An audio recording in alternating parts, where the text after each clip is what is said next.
পাইকারি ব্যবসা করেন তিনি। হিলি, ঢাকা, চট্টগ্রাম সহ বগুড়া সহ দেশের বিভিন্ন স্থানে তার পাইকারি কেনাবেচা তিনি করতেন। প্রায় 10 বছরের বেশি সময় ধরে তিনি এই ব্যবসা করে আসছেন। তার স্ত্রী সহ 2 সন্তান রয়েছে।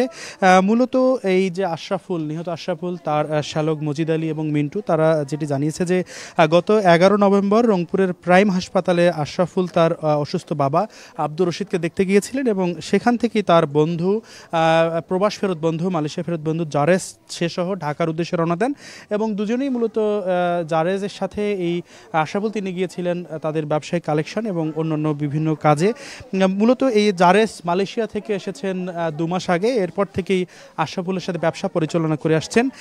মূলত এই জারেজের কিন্তু পরবর্তীতে জাপানে যাওয়ার কথা ছিল এবং এরপরে কিন্তু বিভিন্ন মাধ্যমে যেটা আমরা শুনতে পেরেছি আশরাফুলকেও তিনি দেশের বাড়ি নিয়ে যেতে চেয়েছিলেন। পাশাপাশি তার ব্যবসার সামগ্রিক বিষয় তিনি পরিচালনা করতেন।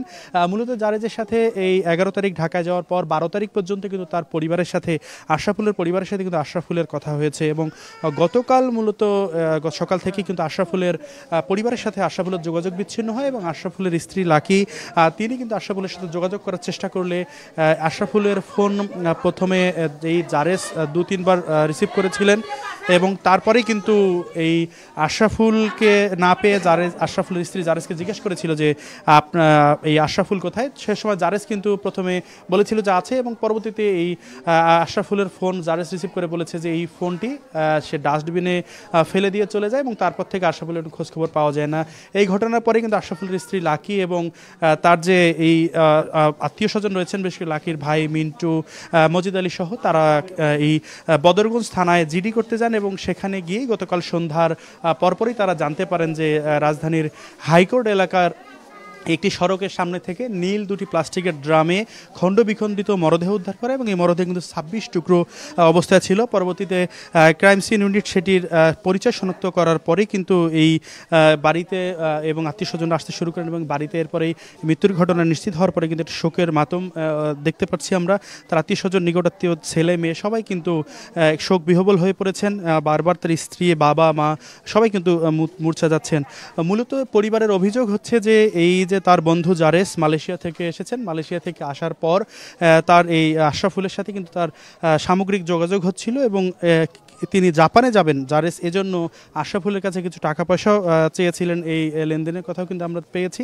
পরিবারের সন্দেহ যে এই জারেজেই আশরাফুলের সাথে গত পরশুদিন সে কিন্তু ঢাকায় গিয়েছে এবং ঢাকা যাওয়ার পরে তার ফোন পরবর্তীতে জারেজ রিসিভ করে এবং আশরাফুলকে পরবর্তীতে পাওয়া না যাওয়ায় গতকাল সন্ধ্যায় কিন্তু এই মৃত্যুর খবর পাওয়া যায়। আমরা পরিবারের সাথে কথা বলেছি। এখন পর্যন্ত যেটি পাওয়া যাচ্ছে যে এই পরিবারের বরাত দিয়ে তারা বলছেন যে মরদেহ বর্তমানে ঢাকা মেডিকেল কলেজ হাসপাতালে রয়েছেন, সেখানে ময়নাতদন্তের কার্যক্রম শেষ করে পুলিশের যে নিয়মিত কার্যক্রম আছে সেটি শেষ করার পরে মরদেহ নিয়ে তার আত্মীয় স্বজনরা বদরগঞ্জের উদ্দেশ্যে রওনা দিবেন এবং আশা করা যায় যে আজকে সন্ধ্যার পূর্বেই তার মরদেহ এখানে আসবেন এবং তারপরে আসলে জানাজা শেষে তাকে দাফন করা হবে।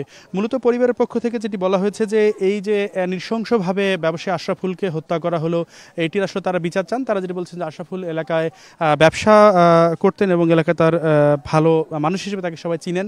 এই যে নৃশংসভাবে তাকে হত্যা করার বিষয়ে আসলে এলাকাবাসী অনেকটাই আসলে অবাক হয়েছেন। যে বিষয়টি বলছেন যে আসলে তার স্বাভাবিকভাবেই গ্রামে কিন্তু তার সাথে কারো শত্রুতা থাকার তেমন কোনো বিষয়ে পরিবার বা এলাকাবাসীর পক্ষ থেকে স্পষ্ট হওয়া যায়নি।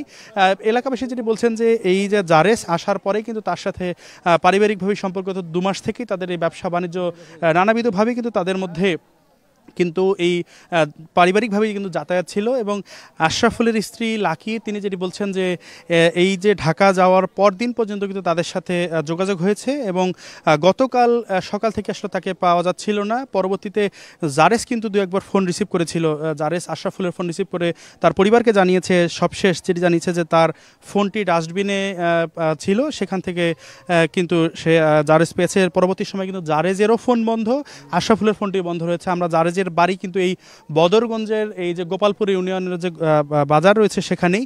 জারেজের বাড়িতে কিন্তু আসলে এখন কেউ নেই, এই যে নেই এবং তাকে পাওয়া যাচ্ছে না। জারেজের ব্যক্তিগত ফোন নম্বর বন্ধ, তার যারা নিকটাত্মীয় রয়েছেন তাদেরও অনেকেই আসলে ফোন বন্ধ করেছেন। জারেজের মানে কোথায় আছে বা কী অবস্থায় আছে সে বিষয়ে তারা কোনো স্পষ্টভাবে কিছু বলছেন না।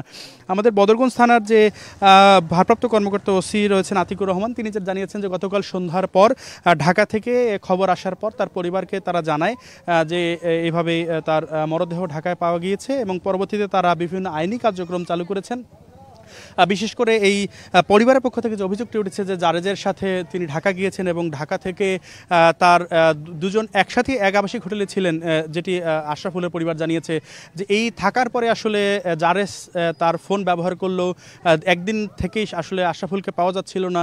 মূলত পরিবারের সন্দেহের তীর কিন্তু অনেকটা জারেজের দিকে। জারেজের ফোন নম্বর এখন বন্ধ। বদরগঞ্জ থানার ভারপ্রাপ্ত কর্মকর্তা আতিকুর রহমান তিনি জানিয়েছেন যে এই মরদেহ শনাক্ত করার জন্য ঢাকার শাহবাগ থানা, রমনা জোন তারা আসলে চেষ্টা করছে। একইভাবে ওই তদন্ত কাজ পরিচালনার জন্য বদরগঞ্জ থানা কিন্তু তাদের সার্বিকভাবে সহায়তা করে আসছে। পরিবার এবং এলাকাবাসীর দাবি এই নৃশংসভাবে যে আশরাফুলকে হত্যা করা হলো সেটির তারা সুষ্ঠু তদন্ত করে দোষীদের আসলে সর্বোচ্চ শাস্তি তারা ফাঁসি চেয়েছেন।